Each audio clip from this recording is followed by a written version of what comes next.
Bonsoir. Ah oui.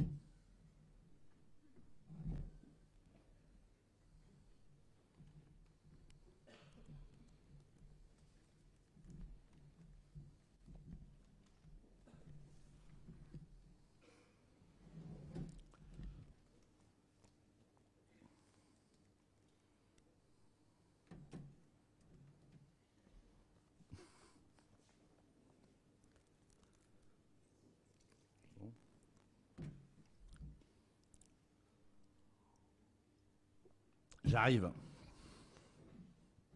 Bon.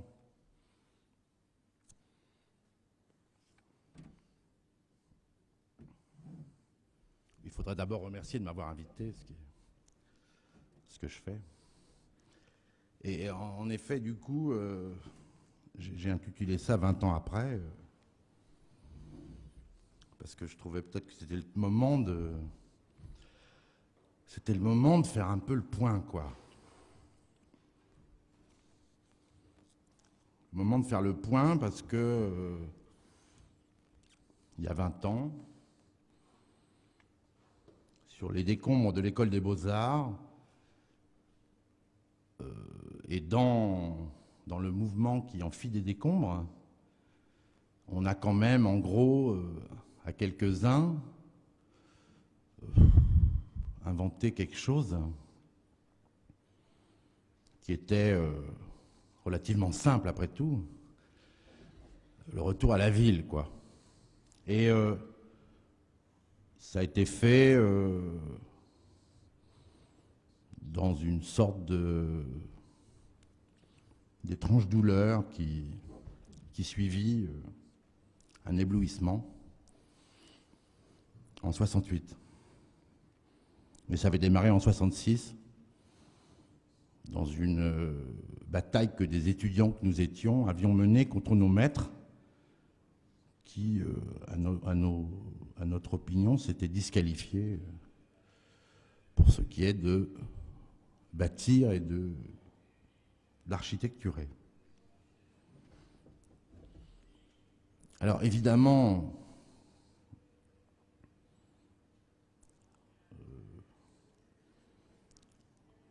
20 ans après, c'est intéressant de regarder ce qui s'est passé et de se demander avec un peu d'inquiétude si ce retour à la ville s'est effectivement effectué. Si cette pensée hyper rationaliste issue de la charte d'Athènes, cette pensée idéale, cette pensée sublime, cette pensée juste, cette pensée pure, a pu être effectivement éradiquée, et si ce qui aujourd'hui se fabrique est de l'ordre de ce retour à la ville. Alors évidemment, ce que je vais essayer de voir avec vous, dans une posture un peu compliquée, parce que c'est très difficile d'être architecte parmi d'autres architectes, vu la structure même de ce qu'est un architecte, c'est-à-dire quelqu'un qui ne connaît de la ville que le cimetière de ses images absentes, qui régulièrement fréquente un jardin dont il pense au fond que le sien était mieux, et qui, à chaque angle de rue, raconte une autre histoire que celle qui est construite, l'histoire de son propre projet. Donc c'est très compliqué de parler aux architectes, parce que justement, ils sont dans une espèce de guerre perpétuelle les uns contre les autres. Ils sont inunifiables d'ailleurs, sauf à des moments fusionnels sans enjeu. Et ils ne sont pas syndicalisables. Il faut se rappeler des avatars du syndicat de l'architecture, qui avait essayé de mettre l'architecture comme objet, pas les architectes. Ils sont évidemment inordinables, puisque tout ce qui relève de leurs compétences, de leur responsabilité juridique, n'a pas besoin d'un ordre pour gérer ça. Et ils ont en même temps un espèce de secret spécial, un peu formidable d'ailleurs, un peu... Ils partagent un secret, quoi, qui est lié à bâtir. Ce secret ayant un certain rapport avec échapper à la mort. En gros, c'est ce qui fait que tous les architectes se reconnaissent parce que, par exemple, devant les hommes politiques, ben, ils rigolent. Ils sont très polis, mais ils rigolent parce que leur truc restera peut-être plus. J'étais à Lorient il y a 3 mois, il y avait le congrès des groupes témoins, qui est la machine de Delors pour que ça marche pour Delors. Bon, il se trouve qu'à Lorient, j'ai construit, j'en parlerai tout à l'heure. Et Delbar, à la tribune de ce congrès, a dit un truc très grave pour un homme politique. Dans 200 ans, qui se souviendra de nous? Et j'étais avec un groupe de maires qui sont mes copains, quoi. Et évidemment, personne ne s'en souviendra de Delbar, bien qu'il ait un très bon ministre de la ville pendant, en tout cas, la période où il s'en occupait sérieusement. Il n'a pas été attaqué en plus le Nord-Pas-de-Calais. Mais qui s'en souviendra de Delbar? Et c'est vrai. Moi, j'ai dit en rigolant, bah, il y en a un dans la salle, c'est sûr, c'est moi.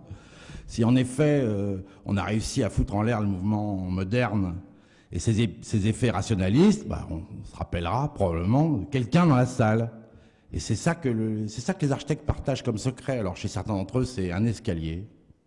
Les architectes racontent l'histoire toujours d'un escalier qu'ils ont réussi à faire. Il n'y avait pas de contre-marche, c'était vachement léger, le client était sympa, enfin bon. Et donc ce qui fait que les architectes sont des pauvres gens ballottés, à la droite d'eux, victimes du pourboire, traités au pourboire d'ailleurs, puisque c'est leur mode de rémunération, service, comme on dit dans les cafés. Ce soir, j'ai prévu de ne pas parler d'argent. C'est une des questions que j'aurais voulu soulever sur la question de l'architecture, c'est l'argent. Mais pas ce soir. Ni l'argent, ni le métier. J'ai envie de parler d'un truc quand même relativement sérieux.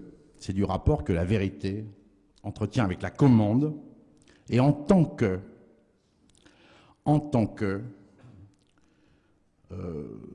c'est extrêmement compliqué quand on est dans la commande de tenter d'aborder la question de la vérité.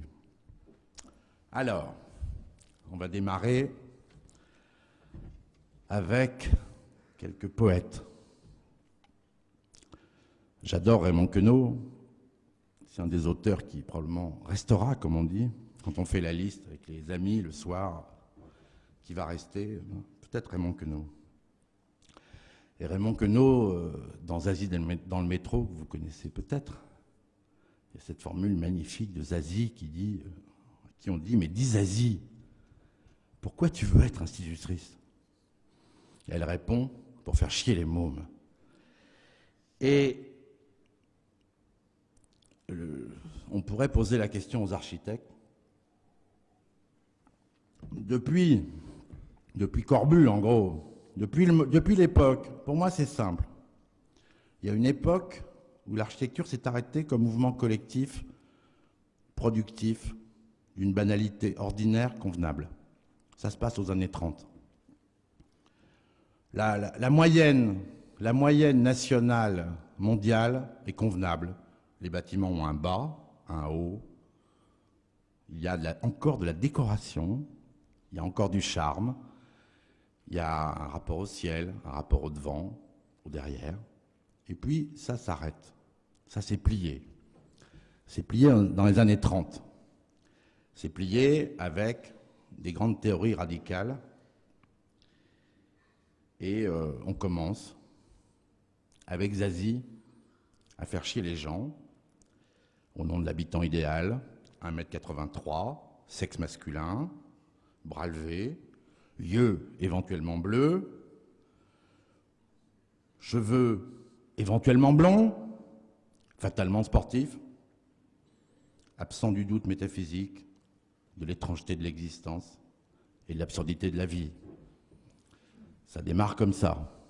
À partir de cette année-là, les architectes ont arrêté de signer leurs bâtiments, pas fou. L'idée était devenue très très belle. Alors, ça c'est le premier poète convoqué pour vous parler. Le deuxième, c'est chez René Char. C'est un petit poème qui m'a toujours habité depuis longtemps. Très très court comme ça, on dirait un haïku en japonais. Et l'alouette, on la tue en l'émerveillant. Ça, c'était pour le deuxième avatar, puisque c'est 20 ans après. L'avatar qu'on a subi ces derniers temps, le dernier avatar de la modernité, et qui s'appelle le médiatique. Et celui-là,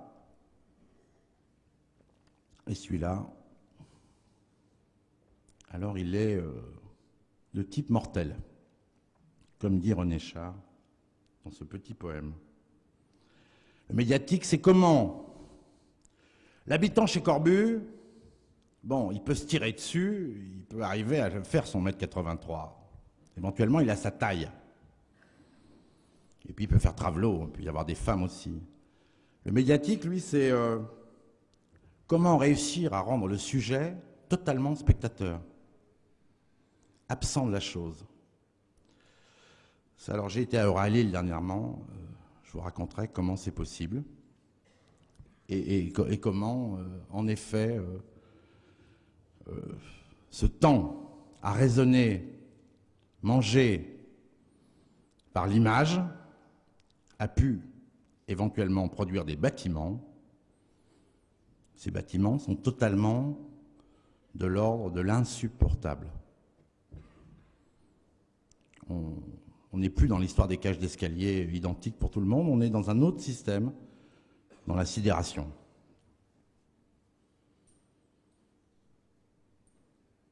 Alors, pour résumer 20 ans, à peine tentons-nous de sortir de la folie rationaliste que nous tombions dans l'enfer du look.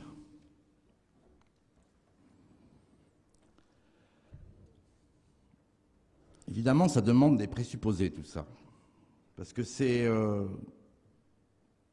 je l'ai dit au début, je vais le redire maintenant, très compliqué de dire ce qu'on peut tenter d'appeler la vérité, alors qu'on est dans la commande. En gros, la vérité et la commande font extrêmement mauvais ménage.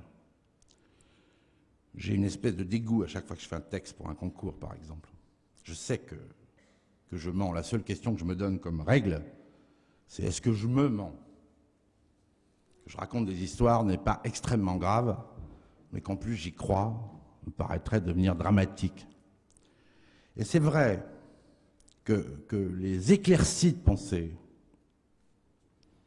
que peuvent avoir les architectes, eh bien pour ce qui me concerne, je pense que les plus grandes éclaircies de pensée que j'ai eues, c'est vraiment à l'époque où je ne construisais pas du tout et où j'avais pas besoin de vendre la chose. Deuxième élément de situation qui font que c'est très difficile de parler, tout est corporatisé. Tout est devenu, dans le système de la production de ce qu'on appelle le cadre bâti, corporatisé. Le politique, structurellement, fatalement, c'est la démocratie d'ailleurs qui veut ça, et dans la courte vue, il n'a pas le temps. Je parlais tout à l'heure avec les gens chargés de me calmer avant le début de la conférence, et donc avec le président Rocher, et il me disait, mais minimum syndical, 25 ans.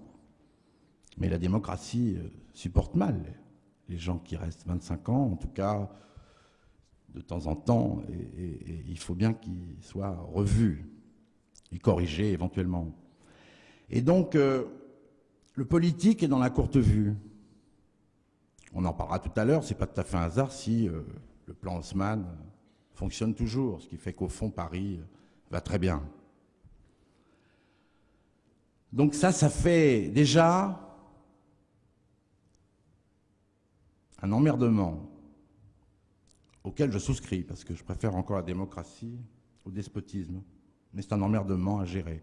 Si on y ajoute le dernier emmerdement produit, qui n'a pas que des aspects emmerdants, et qui s'appelle décentralisation, on y rajoutera évidemment le monarchisme répandu dans 36 000 communes, avec ce qu'on peut appeler le municipal moderne, qui est un régalien de type inférieur, mais qui est pas mal non plus. Alors sur les réseaux, évidemment, ça ne s'est pas arrangé non plus. Là-dessus, je vous renvoie à la conférence de Villers, qui a fait un boulot admirable, ce qui m'a évité de recopier ce qu'il avait dit. Mais en effet, tous ceux qui produisent les réseaux les produisent, avec leur logique, comme on dit, dans un cadre administratif français en plus, dans lequel toutes les logiques sont sectorisées. Ce qui fait que c'est à peu près infernal de faire un trottoir dans une ville, puisque le routier les fait très ronds et le poète les fait carrés. Et parce que le poète sait que si on rencontre une gonzesse, éventuellement, on ne s'intéresse pas uniquement au flux des bagnoles. Mais le routier, lui, bon, c'est toute l'histoire des trottoirs et des réseaux. Ça ne se posait pas comme ça sous Alphand. Mais aujourd'hui, c'est comme ça. Ce qui fait que chaque trottoir est une négociation. Passons sur les massacres de pensée que sont les tournes à gauche. J'ai une haine du tourne à gauche que vous n'imaginez pas. Parce que par rapport à ce que c'est qu'une avenue, la lenteur des arbres, les 5 pas, les machins, le haricot du tourne à gauche est efficace. Je ne le nie pas. Pour rentrer chez soi. Mais avouez que poétiquement, c'est dur. Les entreprises. Entreprises, alors là, elles, c'est formidable. Le portrait de l'architecte qui est dans le bureau de Bouygues, c'est évidemment Adolphe Loos. L'ornement est un crime. Formidable. Formidable. On ne peut quand même pas comprendre ce qui s'est passé dans le bâtiment. Moi, quand je suis bourré, j'ai un numéro que Sophie connaît assez bien, qui est, je regarde les bâtiments d'avant. Je suis stupéfait de la dépense. Stupéfait. Des immeubles maigres, des trucs pas possibles, de la couche de choses qu'on fait pour arriver jusqu'en haut. Et évidemment, je suis obligé de m'interroger sur l'entreprise. Je sais très bien que l'entreprise, jusqu'à un temps d'ailleurs, bien après Taylor, bien après les grands magnats de l'industrie d'automobile, était encore dans la dépense. Au sens de l'artisan, quoi. L'entreprise est encore artisan, artistique. Il y avait des trucs qui n'étaient pas dans la comptabilité. La pensée de la comptabilité du bâtiment et Adolphe Loos ont fait un mariage d'amour. Et enfin, les architectes dans tout ça, pendant 20 ans, qu'est-ce qu'ils sont ? Eh bien, entre eux, ils sont dans ce merdier, et ils se sont en plus organisés en autocommande. C'est-à-dire que malgré tout, à la fois ils sont à droite d'eux, à la fois ils sont dépendants d'eux, à la fois ils sont pris par les entreprises, à la fois ils sont dans ce système-là, et en même temps, dans un système même pas organisé, mais de connivence liée au silence en général, et à la reconnaissance des choses une fois qu'elles arrivent, comme admises. Puisque aujourd'hui, on est arrivé à un point de critique où les choses sont. La grande bibliothèque est. Elle est publiée, donc elle est. Alors que, à mon avis, ce n'est à peu près rien. Mais c'est. Et c'est comme ça. Et cette fabrication d'autocommande des architectes entre eux, avec des reconnaissances qu'il y a des moments décisifs, stratégiques, où brusquement un arrive et claque. Bon, il y aura quand même un escalier qui va faire 400 mètres de long, c'est-à-dire d'opéra à pyramide. L'École des Beaux-Arts n'aurait rêvé ça, il ne serait pas arrivé. Bon. Donc, et tout ça, pourtant, c'est publié, ça va aller. Alors bon, je vais dire, ce bâtiment, pas grand-chose, parce qu'en même temps, pour tout vous dire, moi, ça ne m'angoisse pas, ce bâtiment, par rapport à Euralil, parce que lui, je le réhabilite sans problème. Et même, je pense qu'on peut lancer un grand concours. Parce qu'il y a de la place, il y a du ciel, il y a de l'air, donc ça s'arrange. Urbainement parlant, il n'y a aucun danger pour qu'il bouche la vue. Mais par contre, c'est même pas vrai d'autre chose. Tout ça pour dire que l'autocommande, dans ce merdier des différents réseaux, des différents acteurs, comme on dit, du partenariat impossible, de la haine, du politique pour l'architecte, du mépris et de l'amusement rigolard de l'architecte pour le politique. Donc tout ce merdier, évidemment, qu'est-ce qui fonctionne le mieux? C'est l'autocommande. Et d'ailleurs, si j'ai envie de parler de quelque chose ce soir, pour qu'à la fin, il se passe éventuellement quelque chose, c'est évidemment de l'autocommande qu'on pourrait se faire à nous-mêmes. En tout cas, je parlerai de ma propre commande en tant que le meilleur de ce que j'ai pu en faire, c'est évidemment celle que je me suis faite à moi-même. Alors, et là-dessus, sur cette espèce de situation destroy, avec des bonnes idées, pourtant, parce que l'idée de retour à la ville était évidente.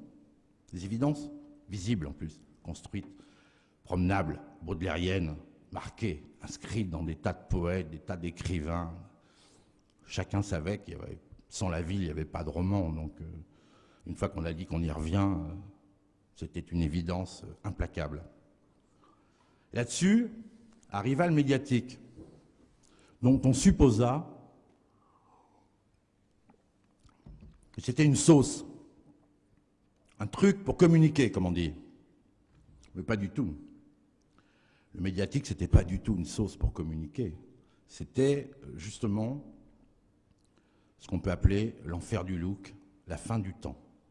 En architecture, la fin du temps, le dernier bâtiment, la dernière résille, le dernier machin qui faceille, la dernière transparence possible, le règne de l'instant. C'était le contraire de ce qui justement fait œuvre en architecture, à savoir le temps. Le contraire de ça. Et l'idéologie de la communication, cette fameuse histoire de fou de la télé, cette fameuse histoire de dingue de l'informatique, ce fameux axe, Joseph Belmont, dont tu parles, qui soi-disant devient informatique à partir du moment où on arrive après la Grande Arche, bon, tout ça s'est mis à semer un brouillard atemporel dans ce qui était au contraire la question, à savoir la question du temps.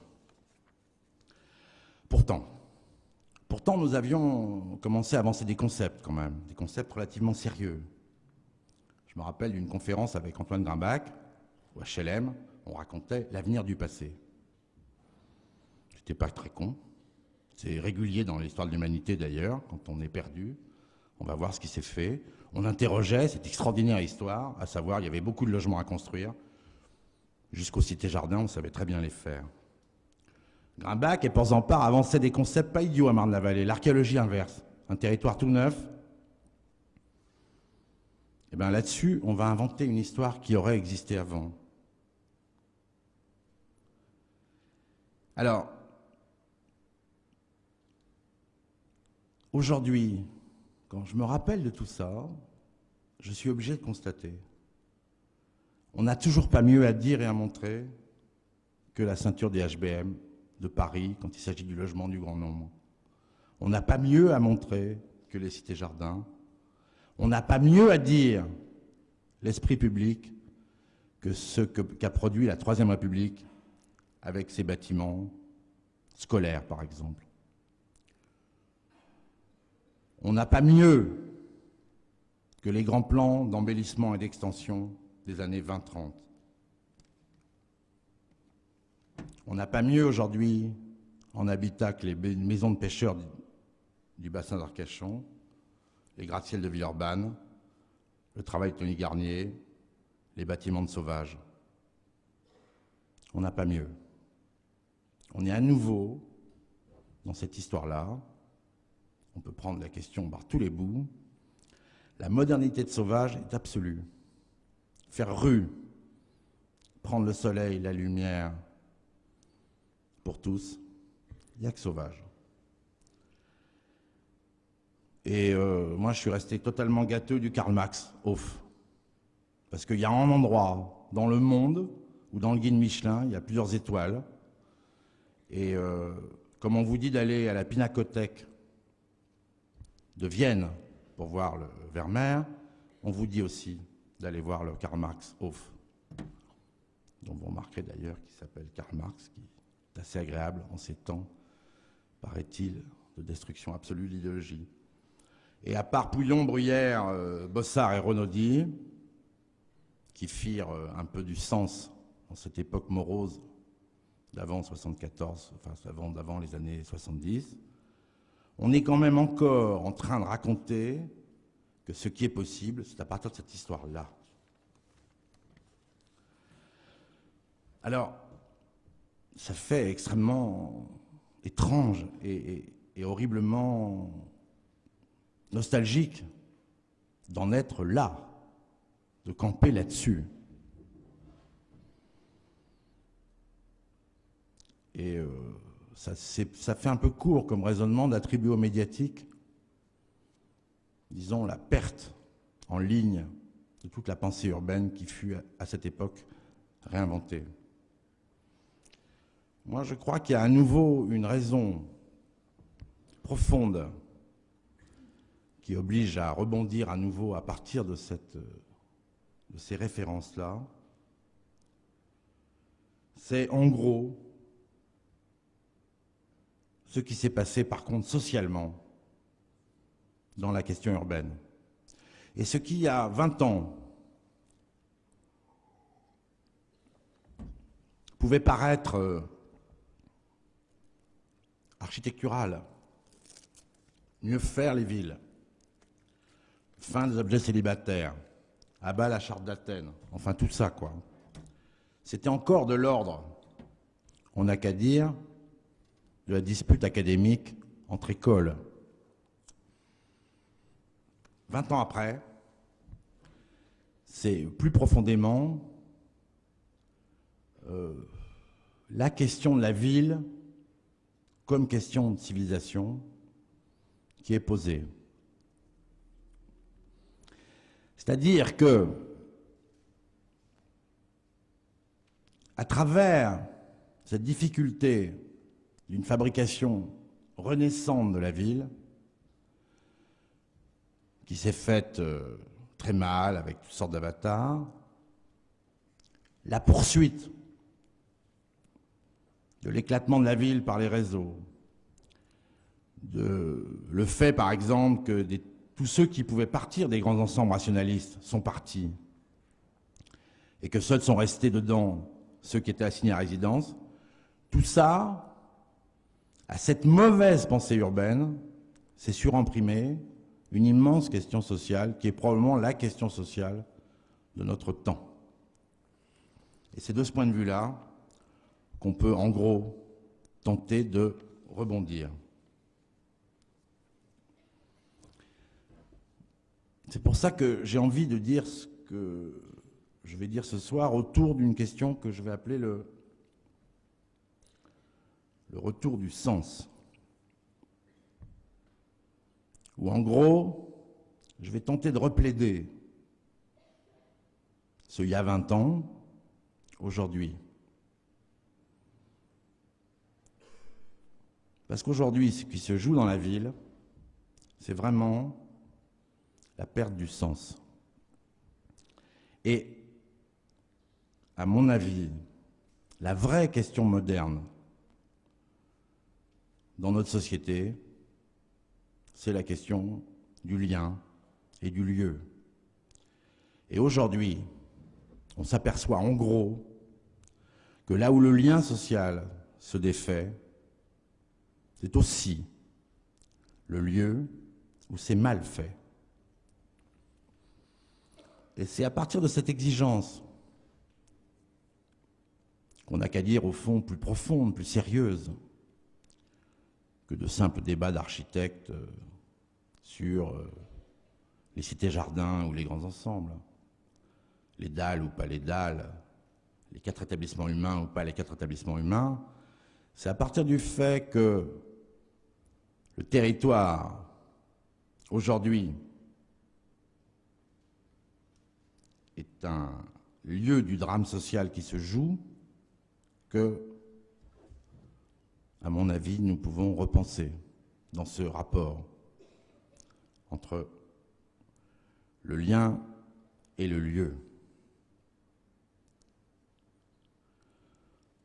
Il y a un article de François Chalin qui est passé inaperçu comme beaucoup de choses en ce moment, parce que ça circule beaucoup, quoi, dans les images qui sont régulièrement amenées dans les revues, qui s'appelait « Danser sur les décombres », et dans lequel il disait aux jeunes gens modernes, en gros, faites attention, parce que on peut continuer à autonomiser le débat sur les objets architecturaux.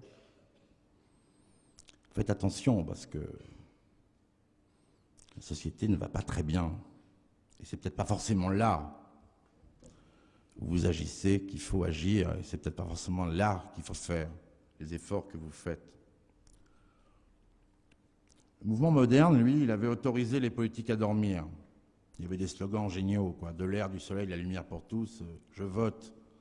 Le mouvement moderne a fonctionné comme les écologistes aujourd'hui fonctionnent, c'est-à-dire qui est contre l'eau pure? Personne, je vote. Les réseaux, du coup, avaient le droit de s'autonomiser, le zonage était là pour ça. Les entreprises pouvaient devenir rentables puisque leur rendement était un crime. Et les architectes pouvaient s'épanouir là-dessus avec leurs objets célibataires. Le médiatique, lui, nous racontait l'histoire du sens et du signe inversé. Alors évidemment, physiquement, ce fameux retour à la ville, on ne le voit pas beaucoup en banlieue, on le voit même avoir du mal à s'effectuer. Par contre, sur Paris, évidemment, qui est l'objet d'ailleurs du cycle de conférences, une fois qu'il a été dit, ça a marché. On peut dire que pendant 20 ans, ça a marché, parce que pour l'essentiel, évidemment, le rapport du vide et du plein, le tracé des choses, tout ce qui avait été produit par Alphand à l'époque d'Haussmann, a fonctionné. Il y avait des, je ne sais pas comment on peut appeler ça, des horse guards, il y avait des gardiens du temple. Il y a une ceinture des HBM à Paris, c'est des gardiens du temple de l'urbanité. Ils sont là, ils vous disent que ça va à peu près pour le logement du grand nombre si on fait comme ça. Ils étaient là. Et donc, y compris, Paris n'a pas été Bruxelles, quoi. Paris n'a pas été massacré. Les centres historiques, globalement, n'ont pas été massacrés. Le retour à la ville, construire la ville sur elle-même, revenir, replisser les choses, sédimenter, tout ça est passé. Et en gros, les lumières de nos 30 ans se sont effectuées là où ça existait. Et la ville, aujourd'hui, est dans ses limites, bien faite. Mais, évidemment, comment dire, il y avait la pensée d'Alphand et même Napoléon III, c'est emmerdant à dire, mais c'est un fait. La pensée d'Haussmann, c'était quand même que la place de la nation était aussi bien faite que la place de l'étoile. C'est ça l'histoire du plan. Et c'est que c'est vrai qu'il y avait les pauvres à gauche et les riches à droite, mais que du point de vue de l'espace public, du point de vue de la chose publique, c'était bien fait à peu près partout. Et donc il n'y avait aucune raison que ça ne se remette pas à fonctionner. Et les vraies questions où par contre on s'est rendu compte que ça n'allait pas du tout et qu'en gros on était en train d'accoucher de petites souris alors qu'on avait soulevé des montagnes théoriques, c'était ailleurs. C'était les villes nouvelles, c'était les périphéries.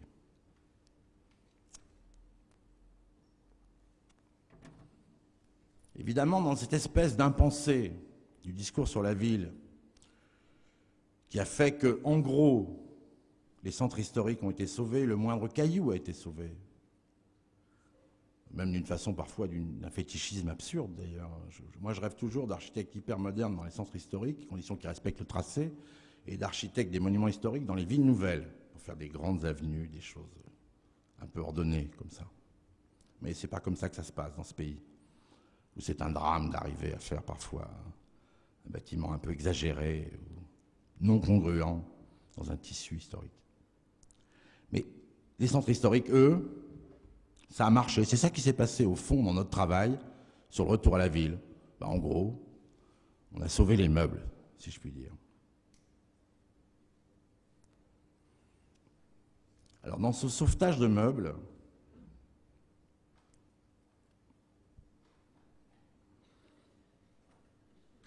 il s'est fait, comment on peut appeler ça? Il s'est fait parce qu'il y avait de la chose qui était là pour le faire, à sa place. Une fois qu'il était admis qu'un regard nouveau se posait sur ce qui avait été fait, eh bien, en gros, la bonne idée était là où ça existait, il fallait continuer. Alors ça donne des choses plutôt bien. En rigolant, moi je peux parler de la ZAC Bercy parce que ça fait bien de parler des choses qui sont faites ici, et à cet endroit-là. Juste pour dire qu'elle est BCBG, qu'il y a une bonne coordination entre des architectes sur un plan intelligent d'un architecte en chef. On peut ajouter juste que ça aurait pu être B, X, C, F, G, H. Ça aurait été un peu plus urbain. Il y a trop de politesse peut-être entre les bâtiments entre eux, mais enfin bon. En gros, on n'a qu'à dire que ce modèle que les HBM ont donné dans leur présence silencieuse mais forte, il a marché. Mais ça marchait, on n'a qu'à dire, sans nous, de l'avoir dévoilé. Et puis les architectes, ils se sont beaucoup autonomisés par rapport à cette histoire. Ils se sont autorisés des tas de fantaisies comme ça. Ça a été une série de fantaisies que vous connaissez, la transparence, déconstructivisme, théorie du chaos, ou éventuellement, avec la grande bibliothèque, à mon avis, c'est net, retour des beaux-arts. Et puis pourquoi pas, c'est assez récent, mais ça s'entend partout, retour du mouvement moderne, pourquoi pas? Il y a Vessière qui commet des livres pour dire que tout ça est formidable et que c'est uniquement mal habité. Il faut changer les habitants, c'est tout. Alors, moi j'ai le sentiment, mais vous me direz avec Fortier que je m'intéresse beaucoup à moi. En même temps, j'espère que c'est transmissible. J'ai le sentiment de 20 ans de parenthèse comme ça, dans lequel des tas de valeurs sont apparues. Le professionnalisme est apparu. Il fallait être professionnel, c'est des mots qu'on a entendus. Tout le monde s'y est mis.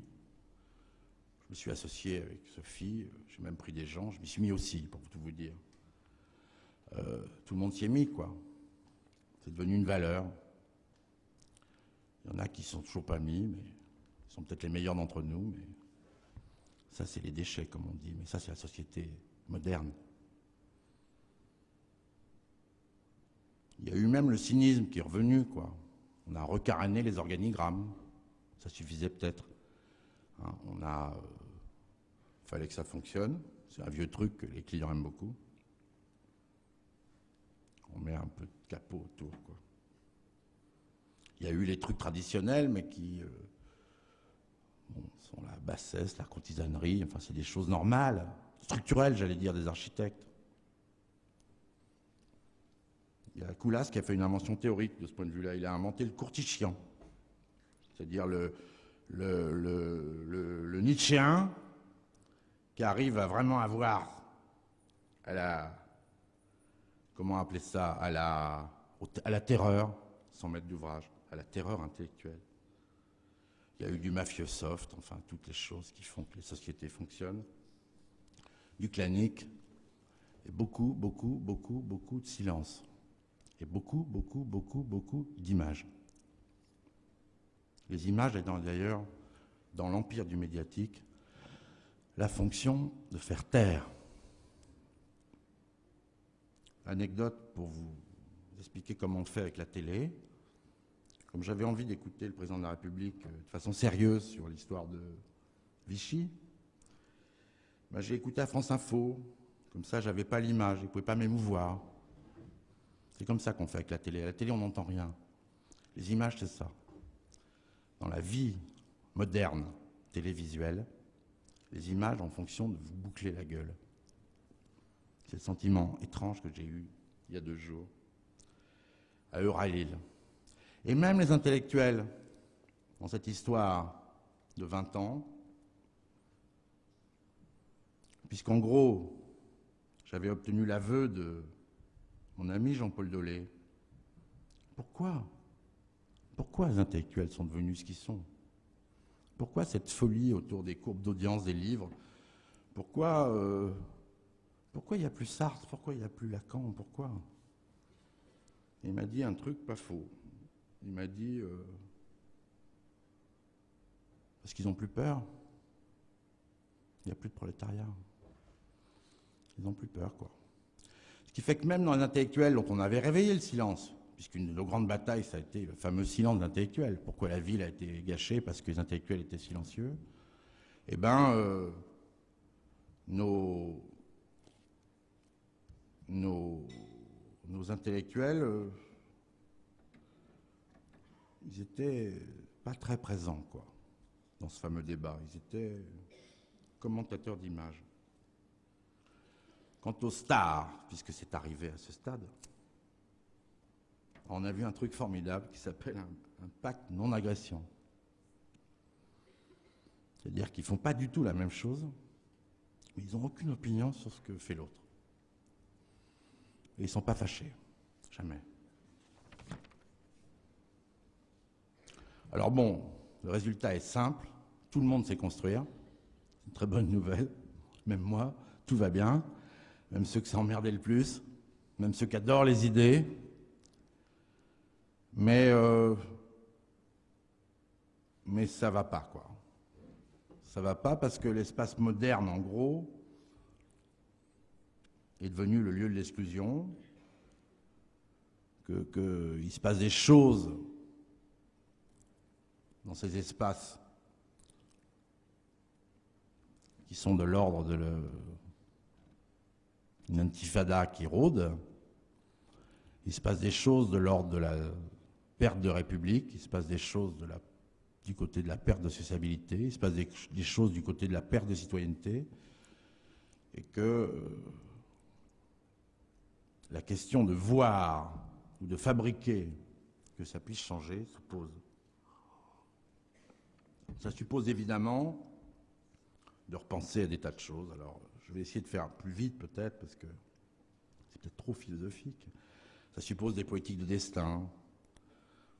Ça suppose que les artistes prennent le pouvoir dans la technostructure. Ça suppose que l'entreprise se bouge et qu'elle ait une finalité moins marchande et plus rassembleuse. Ça suppose des architectes en scénaristes, en fabricants d'urbanité. Ça suppose peut-être un peu de deuil de la paresse et un peu de regard narquois sur l'escroquerie. En même temps, les architectes, dans ce sombre tableau, et justement à cause de cette autocommande dont je parlais tout à l'heure, et justement à cause de ce secret partagé, et justement à cause de leur bizarre histoire commune où ils sont à la fois... Ils ont les 1000 raisons objectives de se haïr et puis ils ont un petit amour résilient comme ça, collectif. Ils peuvent décider des tas de choses. Puisque dans cette histoire, pendant 20 ans, après tout, ils ont résisté. Ils n'ont pas fait que ce que je racontais. Des tas de petites choses pas mal se sont faites un peu partout. Et on peut prendre ce soir la décision de ne plus faire une aile d'avion sur un lycée. On peut tout à fait le décider, puisqu'on est en autocommande aussi. On peut décider ça, parce qu'on peut dire on peut revenir au moins au minimum syndical de la Troisième République. À savoir qu'un bâtiment scolaire doit éduquer, instruire, ça doit se voir. Il doit avoir un dedans, un dehors, il ne doit pas être uniquement une maquette plus ou moins dynamique. On peut décider. Plus un bâtiment célibataire. On peut prendre le minimum syndical que disait Bernard Huette, même si vous n'aimez pas le bâtiment de votre voisin, vous êtes sympathique avec lui, vous faites un effort vers lui. Vous lui faites une petite tendresse particulière. On peut décider. Plus un bâtiment lavable. mais des lieux qui éventuellement se saliraient, prendraient les caresses du temps. On peut décider ce qu'on peut appeler le retour du sens. On peut décider de refaire la deuxième couche des villes nouvelles. De toute façon, c'est structurel. Ville nouvelle, ça ne marche pas. Ville, c'est justement sédimentaire. La deuxième couche est à l'ordre du jour. Ça peut enfin devenir des vraies villes, même si la fabrication de cette ville a été technocratiquement décidée à une époque d'une façon absurde par rapport à l'approche couronne, par exemple. On peut décider de dessiner toutes les routes et tous les ponts, d'apaiser les routes et les ponts, de faire qu'ils ne soient pas que des ouvrages comme ça. On peut faire toutes les stations-service. On n'est pas uniquement obligé d'avoir des objets technologiques terrorisants pour prendre de l'essence. On peut faire tous les ronds de DDE. Vous imaginez le travail? Je vous raconte des histoires de travail en plus, parce qu'il y a 10 000 postes d'architectes municipaux dans ce que je vous raconte. Tous les ronds de DDE. Tous les ronds de DDE. Admettons que c'est mieux pour les accidents, les ronds de DDE. Vous imaginez les mondes qu'on peut faire et les dessins qu'on peut faire sur les ronds de DDE. On peut refaire toutes les entrées de ville. Vous avez vu les caisses auxquelles personne ne s'opposera parce qu'il y a des problèmes d'emploi, comme on dit. Et tout le problème de fabriquer quelque chose qui ne soit pas uniquement de la marge de la bonne ville. On peut remodeler tous les grands ensembles, j'en parlerai un peu plus précisément, immenses friches de refabrication d'urbanité. On peut décoder tout le discours HLM qui a servi pendant des années à être le terrain d'expérience des architectes prenant ces lieux pour des réserves d'Indiens. On peut même, ça c'est vraiment corporatiste, s'opposer à la loi qui, en dessous de 170 mètres carrés, ne fait pas obligation de faire appel aux architectes, parce que je pense que dans même la fabrication d'une maison, il y a un petit bonheur d'urbanité qui peut apparaître par rapport au convenable nécessaire de n'importe quel lotissement. Ce que je pense profondément, c'est qu'en agissant sur le topos, sur le lieu, on peut faire bouger le logos. En admettant qu'aujourd'hui, une immense question de sociabilité se pose dans la société et qu'après tout, dans une fabrication particulière, à un endroit, fût-il petit, on peut tenter de refaire ce qu'on peut appeler de la sociabilité. Et que, bref, d'une succession ou d'un collage de dessins IN pourrait surgir un dessin EIN. Entre topos et logos se joue une influence réciproque. Avancer sur le topos peut faire progresser le logos. Historiquement, en France par exemple, Nancy, tout le monde connaît les 3 places de Nancy, la Carrière, la place Stan. Nancy a été rattachée à la monarchie, au royaume, architecturalement, avant de l'être politiquement. Et faire lieu, à chaque fois qu'on fait un projet, peut faire progresser le projet de société. À l'échelle urbaine métropolitaine, on a commencé à savoir ce qu'on pouvait faire. L'idée qu'on avait avancée avec Cantal des lieux magiques n'est pas absurde. Que n'importe quel point de territoire, que dans n'importe quel point de territoire, on puisse inventer une poétique particulière, trouver une capacité particulière d'existence, n'est pas une absurdité. Dans les lieux les plus déchirés, on peut refaire des lignes. Dans les Hauts-de-Seine actuellement, je fais tout un plan qui prendrait 30 ans environ, des milliers de gens pour le faire, et qui en effet retravaille sur les lignes, les promenades, les coutures. On peut fabriquer par endroits des points d'intensité dans ce patchwork. Et on peut remodeler tous les quartiers de l'époque rationaliste. On peut inventer, comme ça, à l'échelle métropolitaine, une politique de l'excès baroque.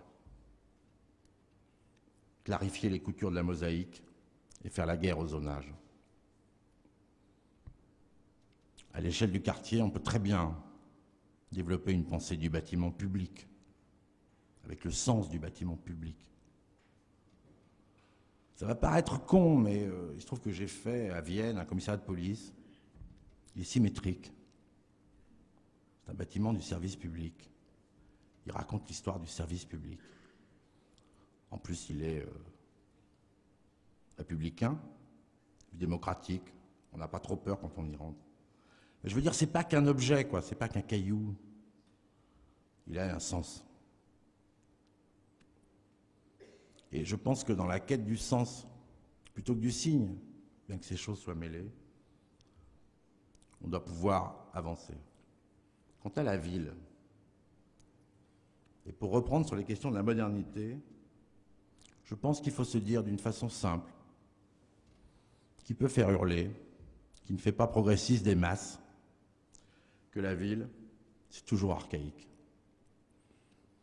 Que la ville, ça renvoie à l'agglomérat humain, ça renvoie à des postures, à des manières de se poser, à des manières de se tenir, et que ça a été une absolutisation de la pensée architecturale moderne de vouloir l'étendre à la ville, et que c'est peut-être une connerie, et qu'avec Camille Laucite, Tony Garnier, quelques autres, on peut s'en sortir, même si architecturalement, on peut tout à fait ne pas faire de la même manière.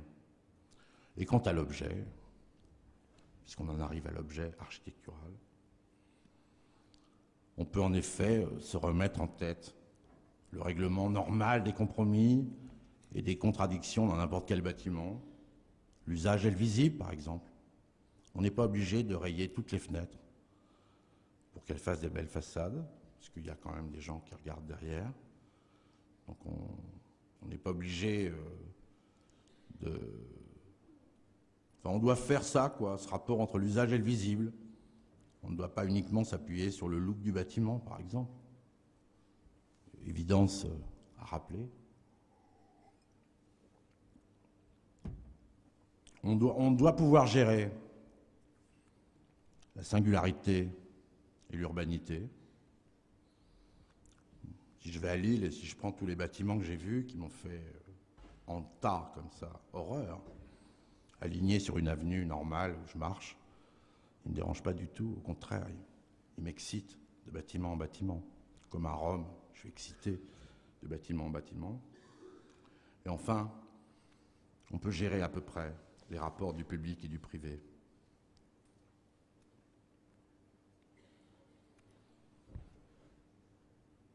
Autour de cette méditation dangereuse que je fais en public devant vous, dangereuse pour moi, peut-être pas, je ne sais pas, j'ai abordé plein de questions autour de ce bilan de 20 ans. Ce qu'on peut appeler une crise du politique par rapport à la représentation, une crise de la maîtrise d'ouvrage. C'est-à-dire, pourquoi il n'y a pas eu cette commande de lycée plein de sens? Une crise de l'entreprise, une crise des artistes, enfin, on peut aborder toutes ces questions-là. Et tout ça peut avoir l'air fort naïf. Mais, quand je regarde, y compris dans mon travail,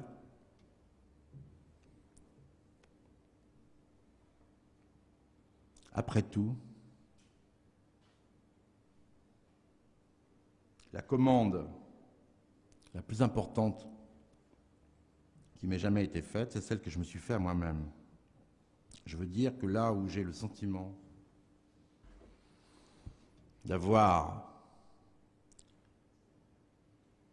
réussi justement à faire du lieu, c'est quand j'ai pu, dans une gymnastique,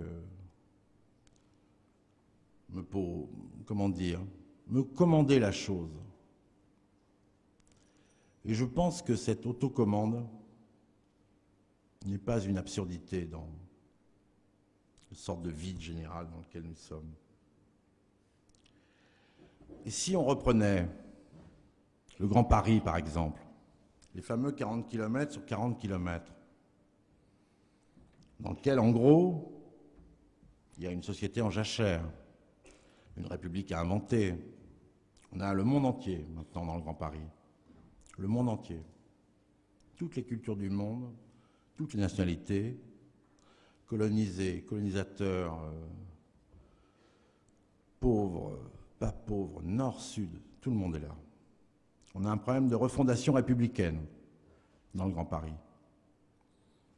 On est issu d'une grande république qui a unifié en 89, 1700, les Provençaux et les Bretons qui ne parlaient ni l'un ni l'autre le français.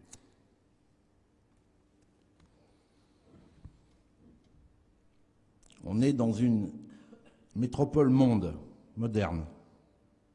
On a inventé une république monde. Cette république monde, elle doit se représenter. Il n'est pas question de la représenter à la manière haussmannienne, à la manière éradicante, à la manière normative. Cette république monde, elle est de notre modernité. Elle est composée d'individus.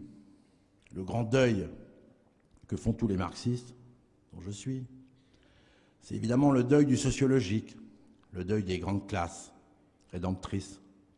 Ils savent qu'il n'y aura de projet de société et de collectivité qu'à partir du fait que chacun veut exister, et même pas s'identifier à je ne sais quelle classe, et même pas s'identifier à je ne sais quelle nationalité ou à je ne sais quelle religion. Bien qu'évidemment, ce qu'on voit aujourd'hui, dans la perte du sociologique, c'est évidemment la remontée du tribal, c'est-à-dire de ce qui fait identité, les religions, les ethnies.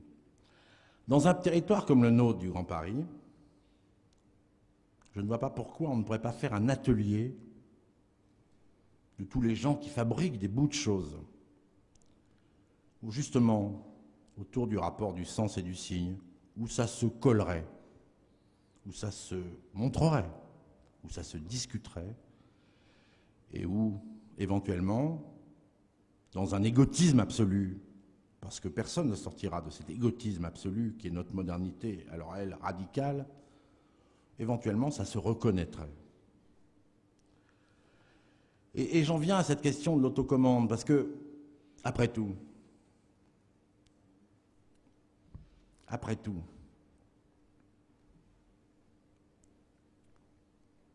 je peux vous dire, par exemple, pourquoi ce projet de Lorient, qui est plutôt bien, est possible.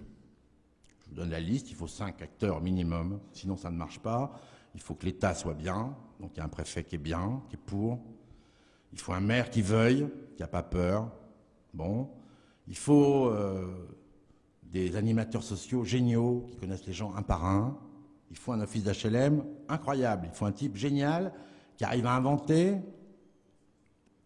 le juridique de cette histoire, puisque quand on fait le projet de Lorient, à savoir on taille, on coupe, on écrète, on rajoute, on remet, on remodèle, on rajoute des bouts de bâtiments, on passe d'un ensemble rationaliste à un quartier, ça n'existe même pas administrativement. Donc je sais ce qu'il faut au moins 5. Il faut un projet. J'ai oublié le 5e. Il faut un projet avec un architecte, une équipe, enfin bref, bon. La commande n'était pas nette.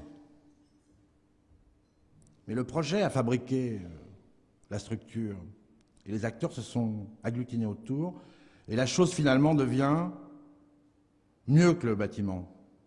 Puisque dans ce quartier, alors bon, il y a des tas de choses qui se sont bien passées socialement, y compris, il y avait 4 types de logements, il y en a 52, il y avait des tas de gens perdus, ils sont un peu moins perdus, il y a des gens qui se réemploient, il y a toute une série de choses qui arrivent en même temps que le projet. Et ça, d'un certain point de vue, ça a été fait autour d'un projet. Et je ne vois vraiment pas pourquoi, autour du rapport justement du sens et du signe, de la non-reconnaissance comme demande préalable de ses confrères architectes, par exemple. Puisque même j'ai droit à je ne sais quelle attaque de vestiaire me disant, je ne sais pas où, que j'ai cassé 3 magnifiques bars. Enfin, il faut voir les magnifiques bars, vous allez mourir. Mais en dehors un peu de ce circuit où justement l'ensemble du dispositif bloquant était contourné. Ça voudrait dire s'organiser à une époque étrange où, alors on est au vert libre, les architectes sont au vert libre. Il arrive aux architectes l'histoire que il n'y a plus de sonnet, il n'y a plus de balcon au 5e et de balcon au 2e. Il n'y a même plus le débat sur la fenêtre en longueur de Corbu et la fenêtre en hauteur de Perret. Et même si Enrique Seriani a tenté de régler le débat avec la fenêtre carrée, ça ne semble pas être une obligation. Et donc, le projet à chaque fois est libre, totalement libre. On peut faire en énorme béton de terre, on peut faire en hyper léger, on peut faire comme on veut. Comme on veut. C'est la nouveauté. Et en plus, personne ne supporterait l'invention de règles du type haussmannienne ou de conventions de type lourde.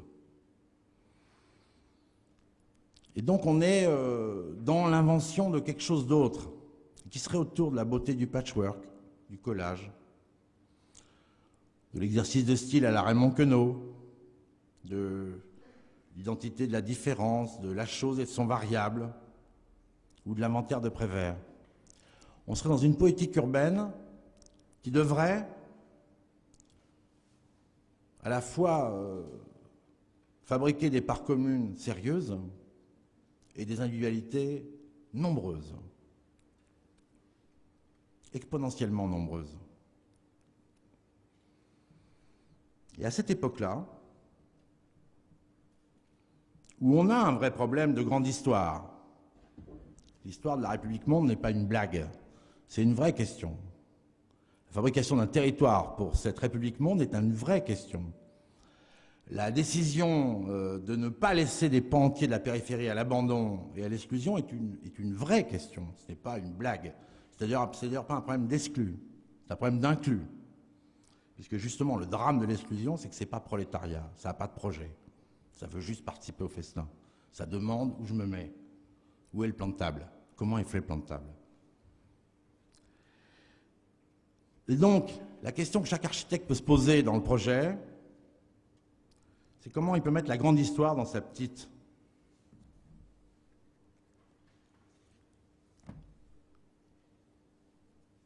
Dans ces fameux 40 km sur 40 km.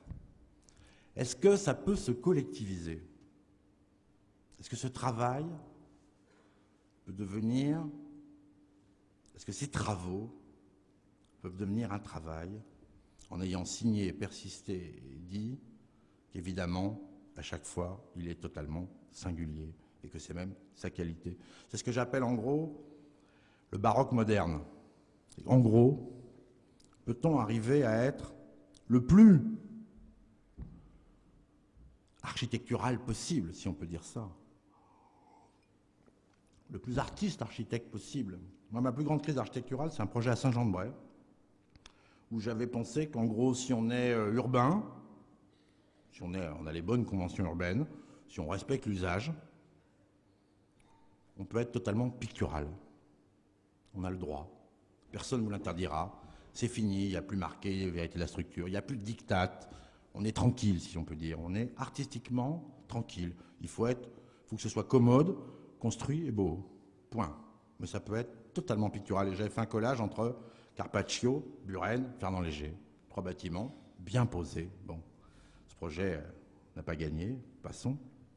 Mais ça a été ma plus grande crise parce que justement, j'étais en train de m'interroger entre ce statut nouveau de l'artiste, absolument libre, bâtiment japonais empruntant leur esthétique à la machine sans problème, une esthétique élargie, comme on peut dire, et une technique permettant ce qu'on veut, poutre en verre, ce qu'on veut. Et puis, la convention urbaine. Et ça, je pense que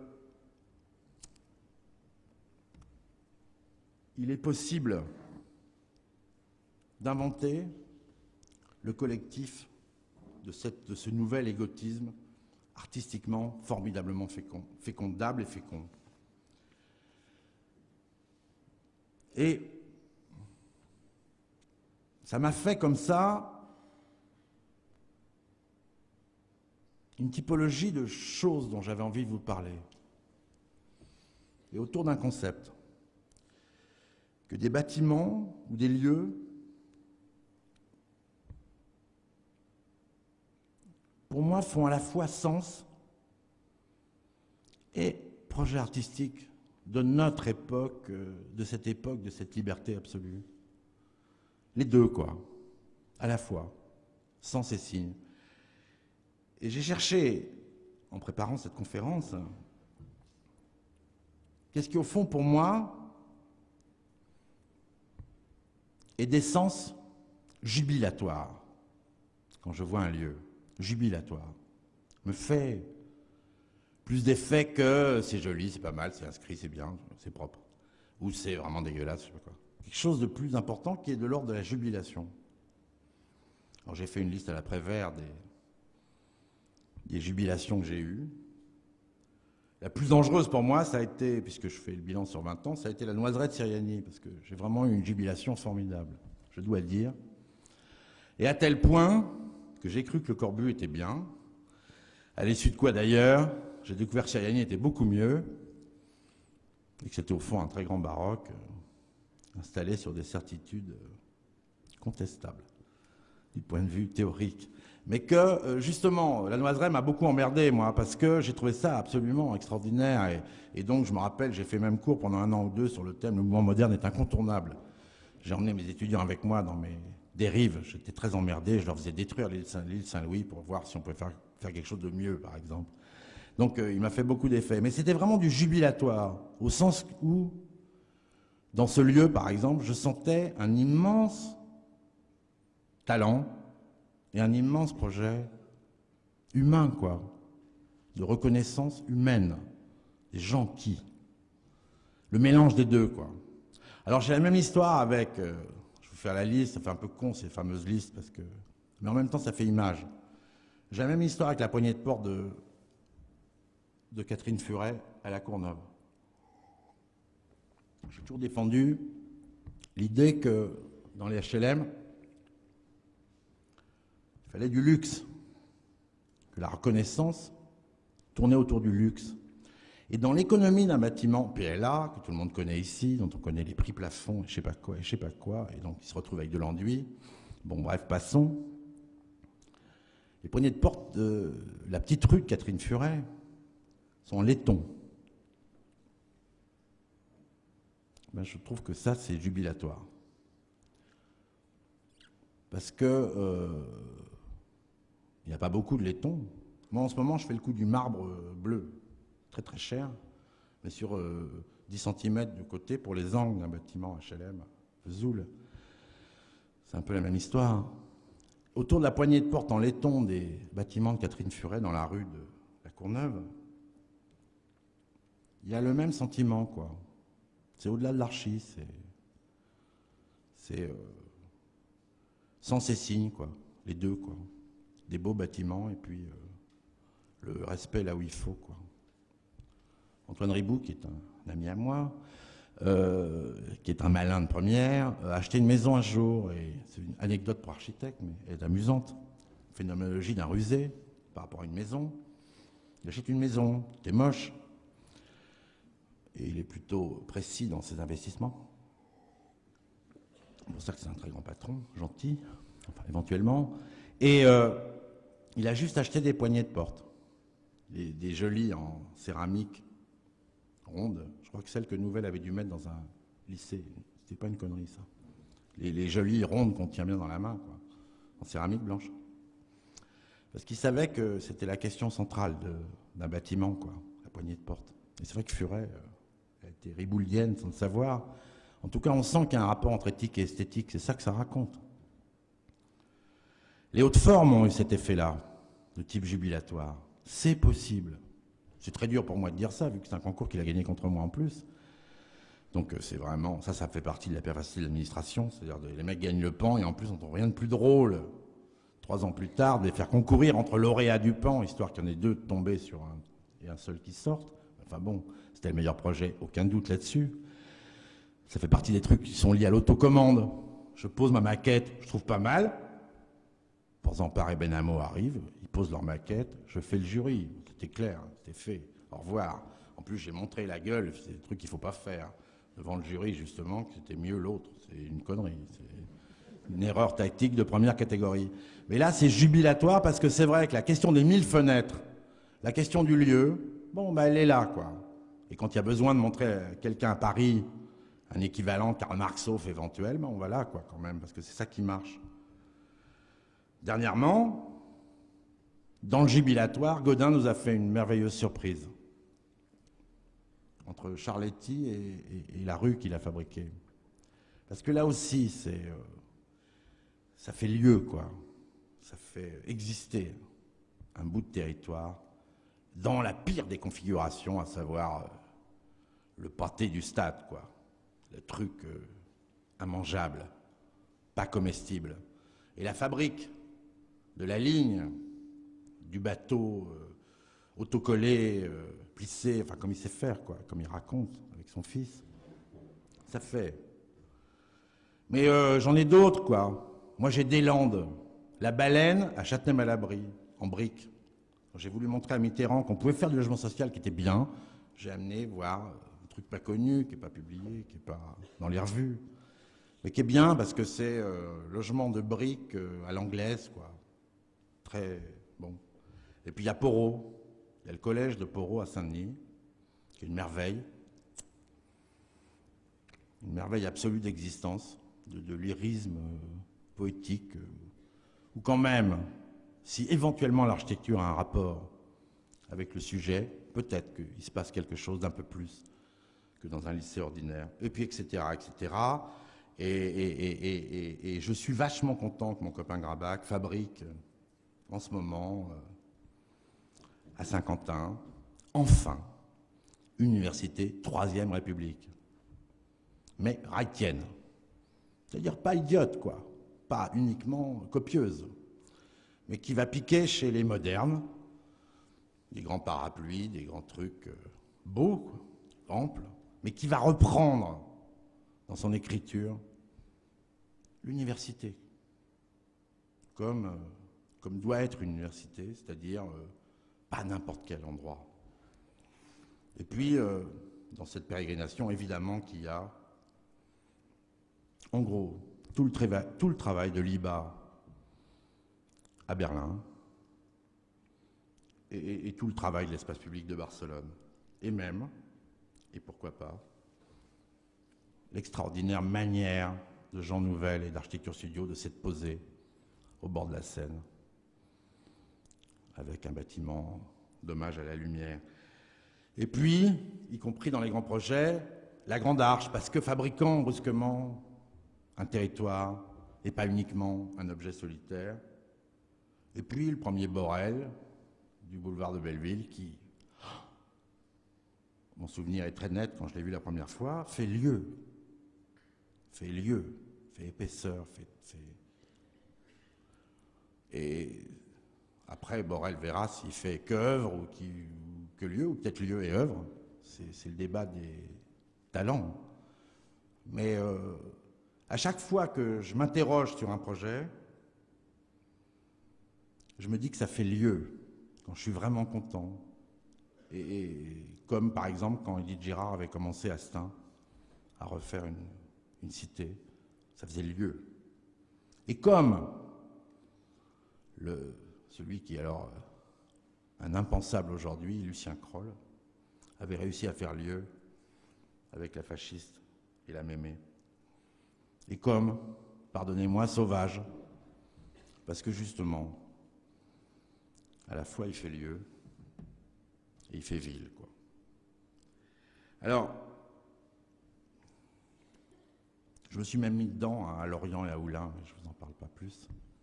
parce que je trouve que cette idée que je vous soumets du jubilatoire, ça permet peut-être de s'y retrouver entre le sens et le signe. J'ai un bouquin qui me sert beaucoup maintenant, qui est du patron de l'Institut de haute études en sciences sociales, Marc Auger, qui s'appelle Lieu et non-lieu. Je vous le conseille parce que il vous raconte l'histoire terrible de notre modernité. On pourrait ne parler à personne, d'aéroport en aéroport, et ne voir personne, prendre des échangeurs. Il explique très très bien comment l'échangeur, comme son nom ne l'indique pas, c'est vraiment l'endroit où on est sûr de ne pas échanger quoi que ce soit, quoi. Avec lieu et non-lieu, et avec sens et signe, on peut regarder du côté, éventuellement, du jubilatoire. Là-dessus, immense production, convenable, bien nécessaire, cynique ordinaire, parfaite. J'ai fait aussi des choix de mots, quoi, aussi. Il y a des mots que le mouvement moderne avait tués et que le médiatique assassine. Il y a charme, tendresse, gravité, dignité, temps, réconciliation, apaisement, pittoresque, anecdote, joli. Pardonnez-moi, là, vraiment. Excusez-moi, les architectes, joli, j'ai employé un mot impensable. J'aurais pu vous faire l'éloge de Port-Grimaud, je ne l'ai pas fait. Je suis resté en dehors de la provocation. Seul Bernard Huette l'autorisait à dire du bien de Port-Grimaud, mais je suis d'accord avec lui. L'adoucissement, le drapé, le pli. En face, on va voir violence, look, glacé, transparent, tension. Poème de l'angle droit. À Lille, pour terminer, j'ai été sidéré. Je suis arrivé en me disant, j'ai pensé à cette conférence, j'ai pensé qu'il serait utile qu'on ait avec Joseph Belmont un grand débat public, parce que je pense que Joseph Belmont a été le producteur depuis 20 ans de tout ce qui s'est produit, et que donc il serait utile qu'on s'en explique, puisque c'est quand même, comme dit tout le monde, l'architecte en chef de la France. Ça, c'était une première question. Mais parce que justement, je pense que Joseph Belmont a tenté de sauver la modernité dans tout son travail, utile par ailleurs, de gourou de l'architecture française. J'avais envie de dire qu'il y en avait un peu marre à cause de la grande bibliothèque. Il se trouve que la grande bibliothèque, son escalier pour moi ne passe pas. D'Opéra à Pyramide, un escalier. Les 100 marches de Versailles qui à côté font escalier de service. Je trouve que du point de vue urbain, il y a quelque chose d'un peu exagéré. Je ne suis pas entré dedans, il paraît que c'est formidable. C'est un peu comme les Bastille. J'ai beaucoup de mal à entrer dans les bâtiments dans lesquels je n'ai pas envie d'entrer, justement à cause de l'entrée. Quand l'entrée fait 400 mètres, je ne sais pas. J'ai eu la chance, pour tout vous dire, de voir 3 ouvriers bouffer sur les marches. Donc j'ai vu l'échelle. Tout le monde croit que ça fait 100 mètres. Attendez que ce soit inauguré. Ça fait vraiment 400 mètres. Donc d'Opéra à Pyramide, du point de vue de la distance d'une station de métro. Donc vous verrez. Mais ceci dit, bon, j'ai pensé retour de l'école des Beaux-Arts, quoi, en gros. J'ai pensé 20 ans qui n'auraient servi à pas grand-chose, quoi. Alors que j'ai été jubilant, pour prendre mon concept, en voyant les premiers HLM de Perrault à Rezé. Il y avait vraiment du lieu. Et donc, mais en même temps, je ne suis pas emmerdé, la grande bibliothèque. Je ne suis pas emmerdé parce que je réhabilite. Enfin, je crois même qu'il y a un concours qui peut être lancé. Mais je sais comment ça va se manger. Je vois très bien le Rockefeller Center arriver dessus. Je vois des bulbes sortir. Je vois une immense mosquée dans le trou. Pas de problème. J'ai aucun problème parce que géométriquement, ça marche. C'est à Lille que j'ai été sidéré. À Lille, j'ai été sidéré. Je crois que c'est le vrai concept. Sidéré. Un effet de sidération.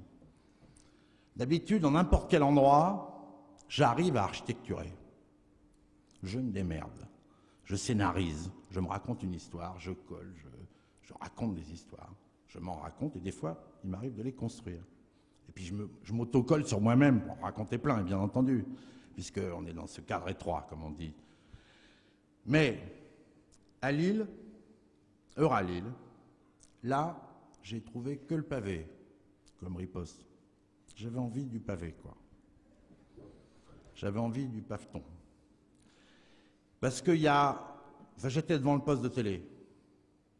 Et dans le poste de télé, il y a la solution des nouilles, dans les groseilles, paquet de nouilles, péter le poste, ou, éthique personnelle, pour ce qui me concerne en tout cas, ne plus l'ouvrir, ou presque. Ou faire attention quand des choses vont être dites, de ne pas regarder l'image, comme je vous le racontais tout à l'heure. À Lille, je ne vais même pas dire du mal de Coulas d'ailleurs, je vais juste dire du mal, je ne vais même pas faire comme Nouvelle qui attaque la technostructure et qui ne dit pas un mot des hommes politiques, je vais dire du mal du maire, quand même. Et c'est extraordinaire, je suis allé pour voir comment ça avait été possible. Le texte du maire, ce qu'il dit, Mauroy, ben, il dit en gros on peut être aussi con, voire même mieux qu'à Paris. En gros.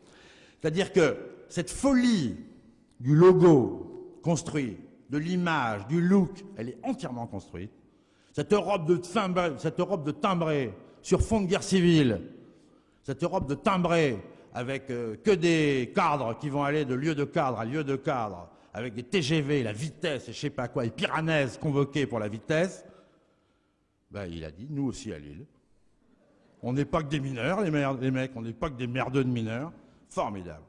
Donc, là, on a vu le fond. On est au fond.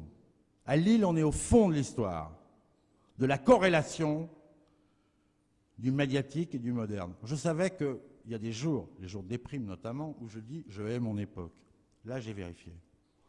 On fonce se balader à côté, là où il y a un immeuble en briques un peu moche, hein, un bout de trottoir, un truc. On se barre. On ne peut pas supporter. Je ne dis pas que ça ne marche pas, d'ailleurs. C'est pire. Ça marche peut-être, comme la télé marche. L'image, ça marche. C'est peut-être pas... Et puis, il y a une question complexe qui est, je ne sais même pas comment réhabiliter. Ça fait depuis 3 jours que je gratte, je ne trouve pas. Enfin, j'ai quand même compris un truc sur le médiatique. Le mouvement moderne était une catastrophe totalitaire. L'habitant idéal, c'était une idéalité. C'était un hymne à la pureté. On ne l'a pas trop analysé parce que ça a fait moins de morts que le stalinisme et le fascisme, bien que je ne mette pas de signe égal entre les deux totalitarismes. Mais bon, c'est bien ça qu'on vérifie aujourd'hui, l'idéalité, quoi. Le médiatique, je pense qu'il est une catastrophe éthique en plus. C'est-à-dire que l'impérialisme du sujet artiste est tel que l'autre, il n'est même pas condamné à être habitant idéal, il est médusé, il est sidéré. Il n'a plus que le paveton. On se retrouve. Donc,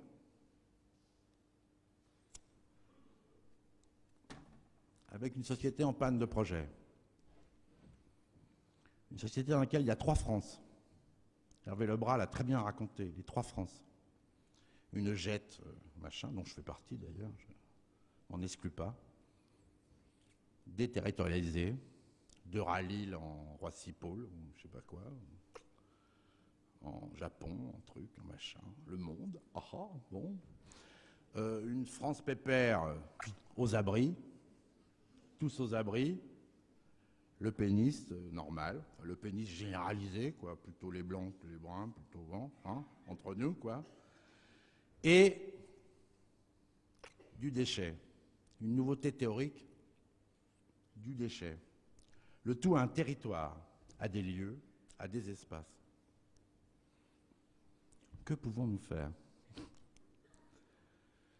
De ce merdier général, me semble que le concept de De Villers, très belle conférence de Villers, la figure cachée, je vous la conseille celle-là, formidable. Il expliquait très très bien le rapport du tracé et de la chose. La figure cachée. Allez tous foncer San Francisco, quoi. Une erreur géniale. Un géomètre appelé je ne sais quand pour faire un lotissement rapidement. Il n'a même pas vu le terrain. Crac, on met une grille. Mais génial, il y avait une géographie. Et on a San Francisco. puis après, il y a une guerre de mecs, d'un à l'autre mec. Tous les bâtiments sont bien. Tout est bien. Tout est bien à San Francisco. Tout est bien. Il y a un bon tracé, quoi. C'est ça le baroque moderne. Il suffit de faire du bon tracé. Tracé simple, bâtiments les plus fous possibles. Mais pas de mélange, s'il vous plaît. Pas de mélange. Tracé simple, Venelle éventuellement. Carrefour, comment ça s'appelle, cul-de-sac. Enfin, toutes les figures quand même de la ville. Pas uniquement Cerda ou plan colonial. Mais simple. Et cette histoire de ce patchwork à reconstituer, ces coutures à fabriquer, ces lignes à faire, sur ces lignes-là, c'est la chose que je peux imaginer à Euralil, c'est qu'évidemment, les morceaux de trucs, je peux les remettre sur des lignes. Encore qu'à mon avis, ils changent tout à fait de sens. D'ailleurs, c'est très compliqué parce que ça fait une série de postes de télé muets comme ça qui sont très durs. Mais en gros, ça veut dire des choses relativement simples. Ça veut dire le lieu plutôt que l'objet, le sens plutôt que le signe. Et que ça peut être rendu visible. Pour ça, à mon avis, il faut d'achever le mouvement moderne. Et il faut casser les postes de télé. Et il faudrait arriver à une architecture de l'apaisement urbain et de la jubilation, une architecture urbaine de l'apaisement urbain et de la jubilation architecturale. J'appelle ça, mais c'est soumis au débat, le baroque métropolitain.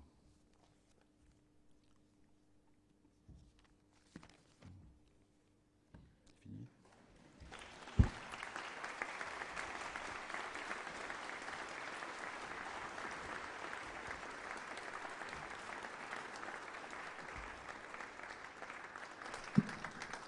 Je ne sais pas s'il y a quelques questions dans la salle. Joseph.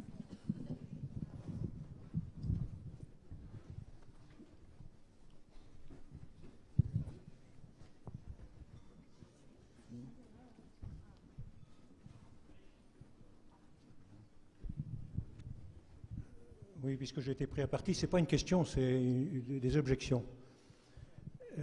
Évidemment, je ne suis pas d'accord avec la moitié de tout ce que tu as dit, et en particulier sur le mouvement moderne, et je vais défendre ce mouvement moderne, défendre la bibliothèque, défendre l'île.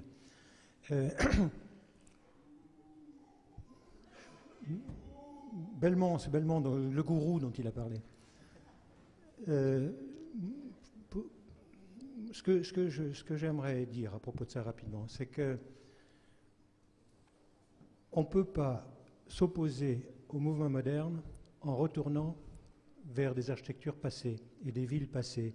L'évolution ne revient jamais en arrière. Et je suis convaincu qu'on améliorera le mouvement moderne non pas en recopiant des villes baroques avec leurs rues, leurs places, toutes leurs formes urbaines qui n'ont plus de raison d'être, mais en partant des objets du mouvement moderne et en allant beaucoup plus loin. Donc je ne défends pas le mouvement moderne comme une fin, mais comme un début, comme un départ. Et ce départ, il se fera en reliant les objets du mouvement moderne autrement qu'ils n'en ont été jusqu'à maintenant. Et j'en arrive à la bibliothèque, puisque tu l'as pris à partie. Qu'est-ce qui est intéressant dans la bibliothèque? Qu'est-ce qui fait que c'est un bâtiment en avance sur son temps? C'est qu'elle est faite de 4 objets, 4 bâtiments qui ne sont pas des tours. Et si Perrault a coupé quelques étages de la bibliothèque, c'est pour que justement on ne les assimile pas à des tours. C'est évidemment pas des livres ouverts, ça c'est la rigolade. C'est 4 angles qui fabriquent par tension interne des volumes, des espaces virtuels et qui permettent à des bonshommes qui se baladent sur la terrasse de recadrer la ville et de refabriquer un lien invisible entre la ville et l'édifice. Et ce concept que Perrault a appliqué là a été celui de Jean Nouvel pour l'Institut du monde arabe, qui est une ville en tension, un bâtiment en tension avec la ville, celui de l'Arche de la Défense, un bâtiment en tension avec le passé, celui de Koulas, que je n'ai pas le temps de m'étendre, mais je peux te défendre la ville de Koulas, qui est extrêmement intéressante. Il ne refuse pas les objets, il les relie autrement. Et cette vision par extrapolation rapide, je n'ai pas le temps, aboutit en fin de compte à une ville qui est elle-même faite de tensions entre des pôles forts et puissant des villes dans la ville, qui s'opposent à des tissus aléatoires qui sont des campagnes dans la ville, fabriquées par les habitants eux-mêmes. On ne fera jamais la ville partout, c'est le rêve, c'est ton rêve, mais on ne le fera jamais. L'espace se dilate, le temps se contracte, on ne fera jamais la ville partout, de même qu'on ne fera jamais, je l'espère, la ville japonaise partout. Je vais beaucoup au Japon, c'est évidemment pas l'objectif, mais on fera la ville par tension entre des centres forts et des tissus de communautés aléatoires qui reprendront à une autre échelle ce qu'on trouve déjà dans Perrault, dans Nouvel, dans Porzampar, dans Coulas, dans un certain nombre d'architectes en avance sur leur temps, qui ont eu l'énorme intérêt de partir du mouvement moderne et non pas de le refuser, d'aller plus loin et non pas d'aller contre, avec des retours au passé que moi je ne peux pas accepter. Voilà mon point de vue.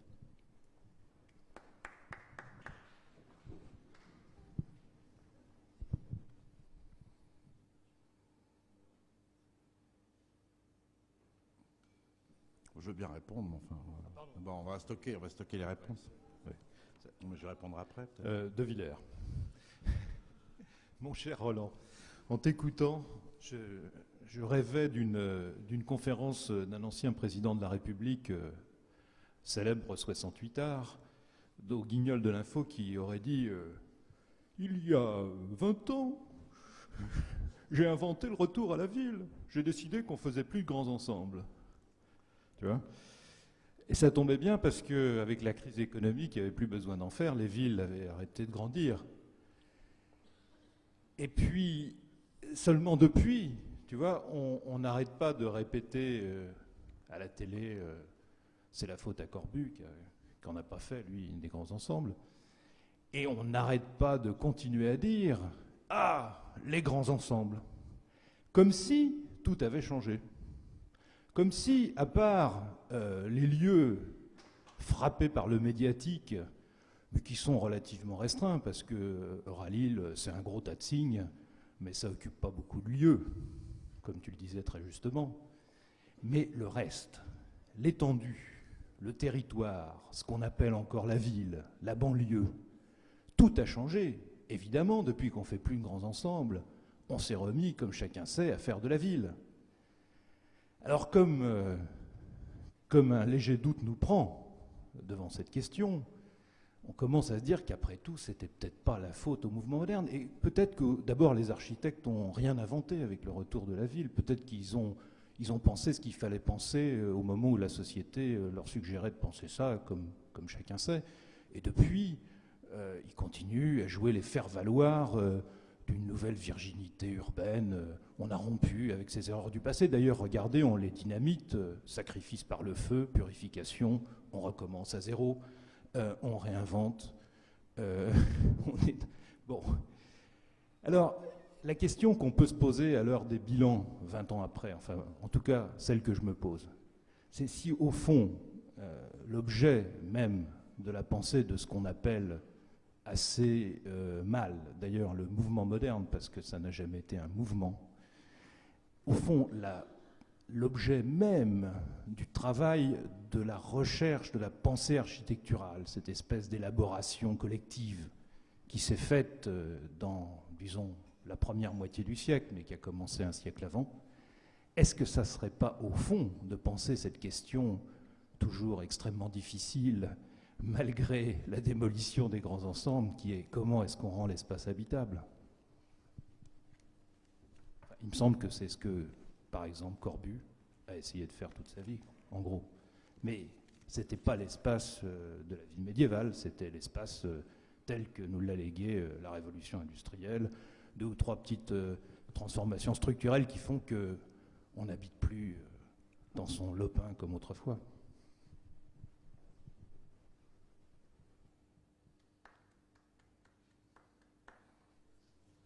Oui, je veux bien.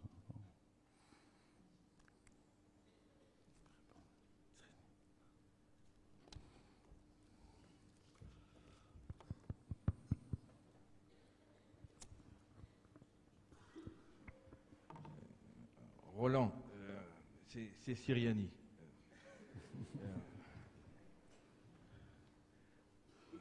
il semblerait qu'il faut que je te pose une question ou que je me fâche avec toi, etc. Je crois que tu aimes la ville. Je ne suis pas ici pour te dire tu as tort.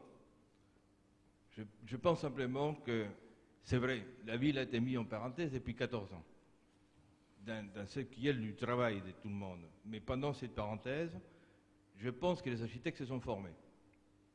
Et je pense que maintenant, on peut réellement la construire un peu plus collectivement. Il n'y a pas que des choses isolées, jubilatoires, comme tu les appelles. Je pense que le terme est juste. Je pense qu'il y a aujourd'hui plus de gens capables du jubilatoire qu'avant. Mais la ville, peut-être, elle n'a pas progressé. Je pense que ça, c'est vrai, ça. Dans les années 70, on était tous habités par ce que tu appelles, ce que nous appelions architecture urbaine. C'est-à-dire qu'on ne pouvait pas faire architecture sans faire ville. Mais on s'est quand même un peu cassé les dents, je dirais. On n'a pas tous eu le même parcours. On t'a vu désespérément essayer de faire banlieue. On a vu que plus nos amis étaient au pouvoir, moins on pouvait travailler. Donc on a compris que le pouvoir n'est pas bon pour faire la ville. C'est le contre-pouvoir qui l'a fait mieux. Je pense que les HVM dont tu parles, qui sont extrêmement intéressants parce qu'on les foutait la paix. C'était pas un enjeu. On n'attendait rien de ça. Je pense que la ville s'est faite avec des architectes, toujours par accident. Je ne pense pas qu'on peut faire une ville si tu n'as pas les politiques pour la faire. Ça, on le sait aujourd'hui.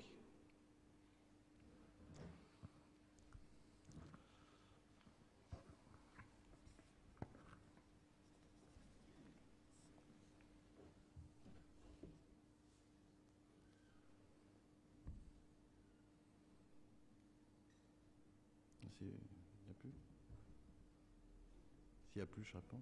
Oui. Non, je vais tenter de répondre. Bien que je trouve que Siriani ait déjà un peu répondu.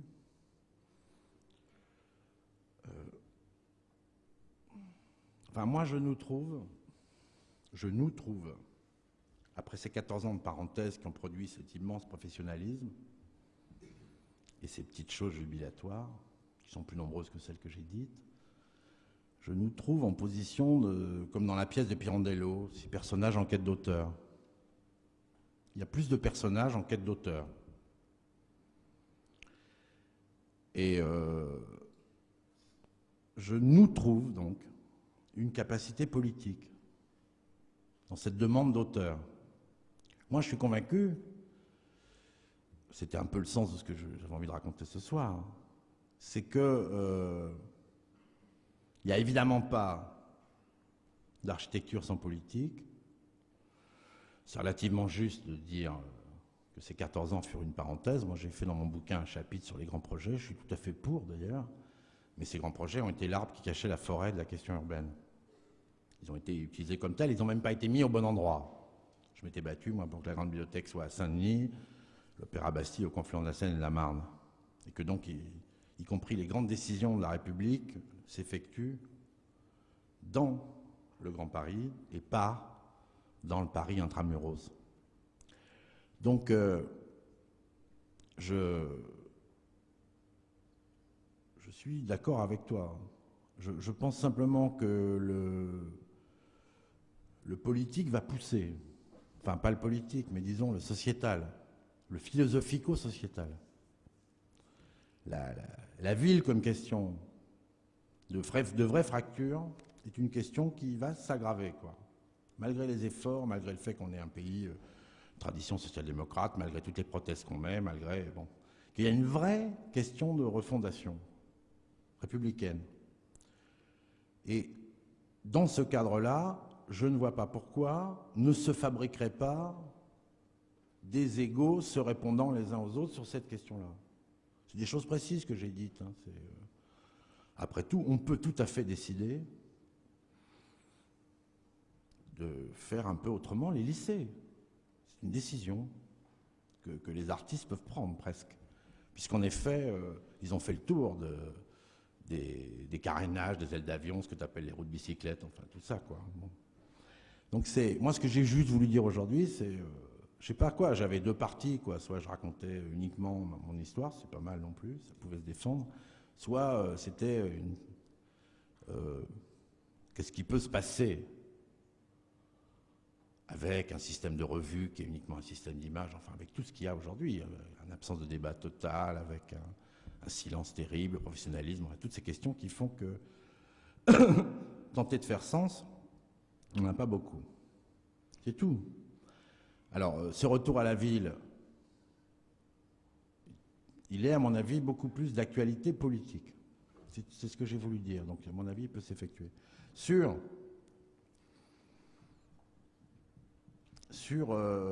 cette fameuse histoire Corbu, pour répondre à Christian de Villers,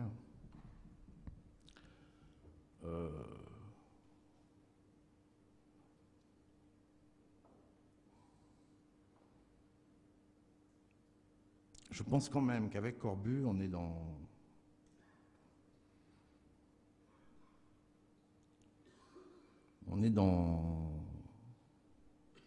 une éthique extrêmement dangereuse. Une éthique de l'habitant idéal, une éthique du modèle normé. Et que c'est quand même ça qui est le fond de sa pensée. Alors, la question évidemment dramatique de Corbu, et moi je crois que c'est comme ça qu'on peut le penser quand même, c'est que c'est un artiste immense. Et que un artiste immense, vilipendé, bon, et que ses inventions formelles géniales,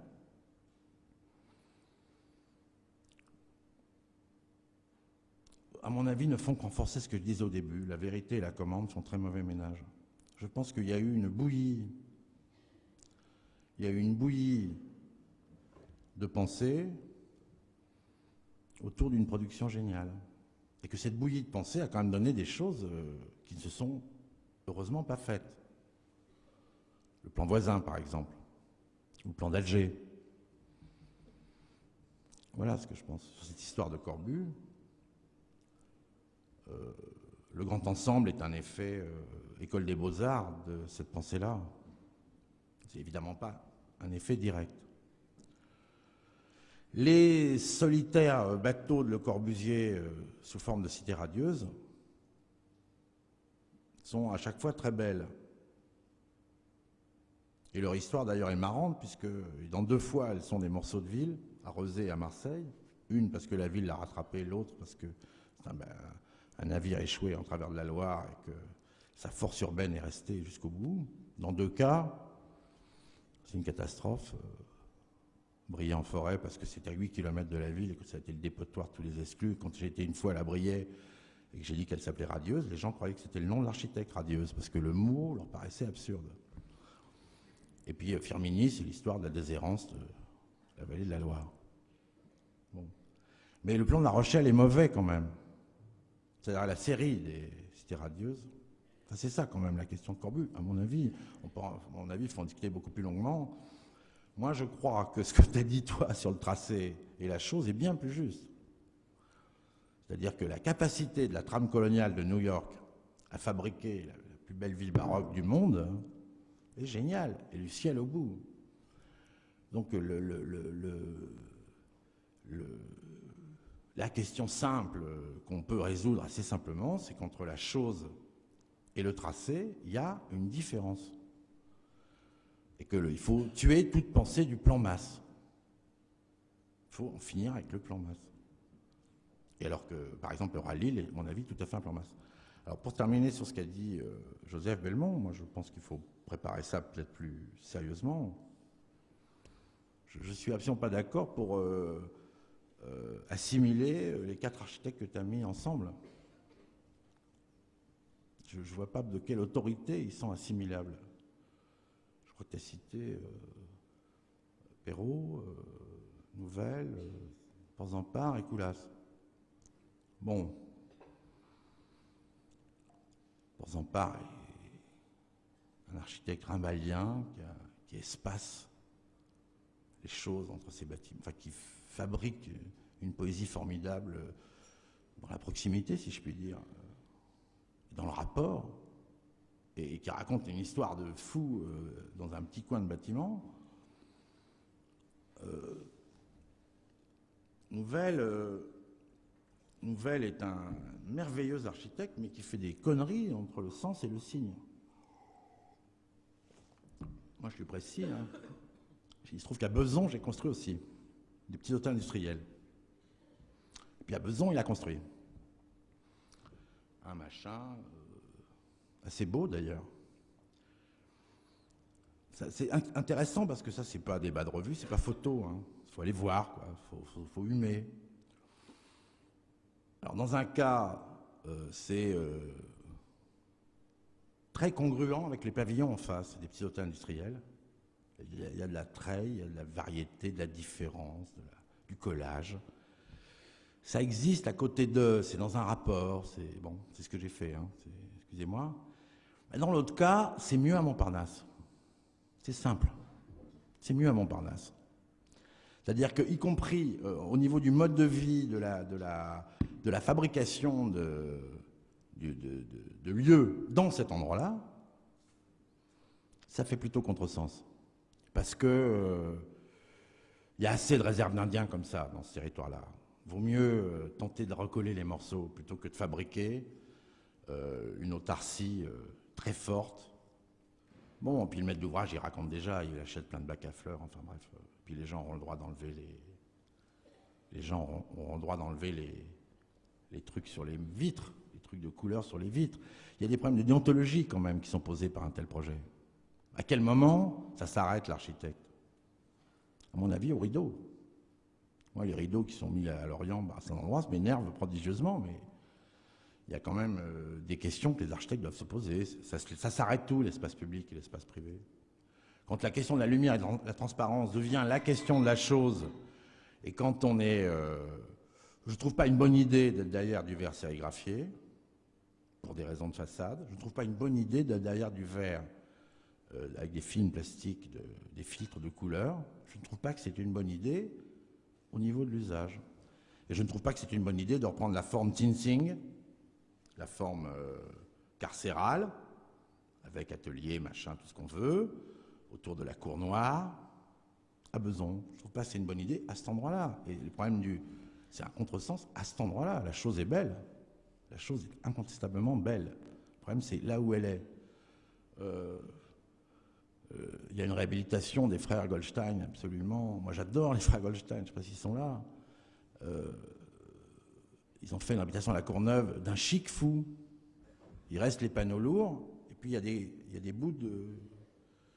Comment ça s'appelle, des trucs de... Enfin, comme des pièces, quoi, avec de la céramique noire entre les panneaux. C'est ultra chic. Ça fait des photos formidables. Je ne trouve pas que c'est une bonne idée en HLM. Je trouve que c'est une très bonne idée dans le 16e. C'est pareil pour le béton brut. Je trouve que le béton brut est une idée pour les quartiers chics. Je trouve que la blue jean trouée, il faut avoir plusieurs blue jeans pour se payer trouée, enfin, etc. Donc je pense qu'il y a des problèmes de sens dans les lieux par rapport aux lieux. Et je ne vois pas du tout comment tu as pu faire ce signe égal sur ces artistes-là, parce que, ou alors, c'est le silence du star system, ce que j'appelais le silence connivant. C'est-à-dire, il y a un certain niveau d'existence publique dans le champ architectural où il convient de dire que tout ce qui est bien. Ce qui, en gros, est la politique actuelle des revues. La politique actuelle des revues, c'est que dès que c'est gros, c'est bien. Je veux dire, même l'Opéra Bastille a été publié sans la moindre critique. Alors que dans Paris, il y a quand même 2 bâtiments. Je ne sais pas si on vous demande que vous détruisez quel bâtiment. Ben, je détruis l'Opéra Bastille, évidemment, comme tout le monde. Je détruis la Porte-Maillot. Enfin, c'est les 2 trucs que je détruis, comme tout le monde. Plus la rue Lauriston, parce que ça m'énerve, la Gestapo. Donc, je veux dire, qui je détruis?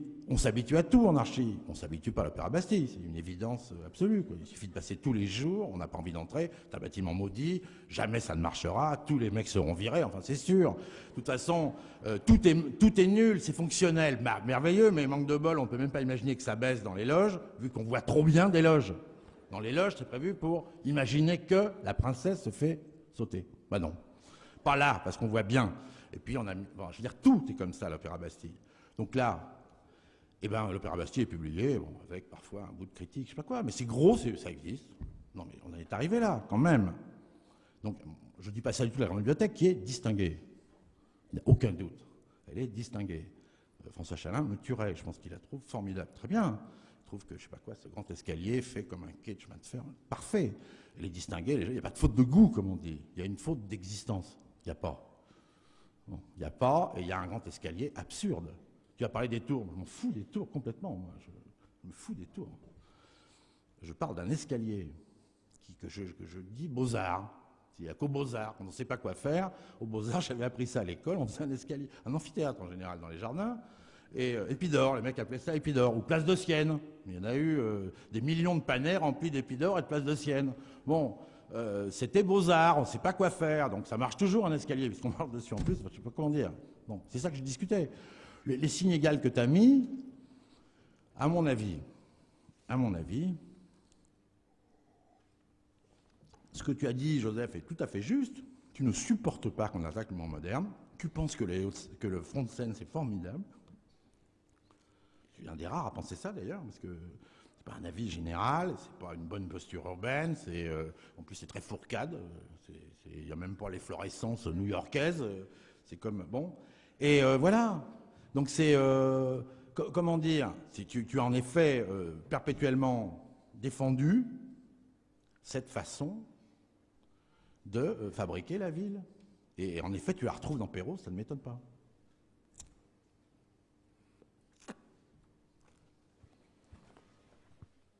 D'autres questions?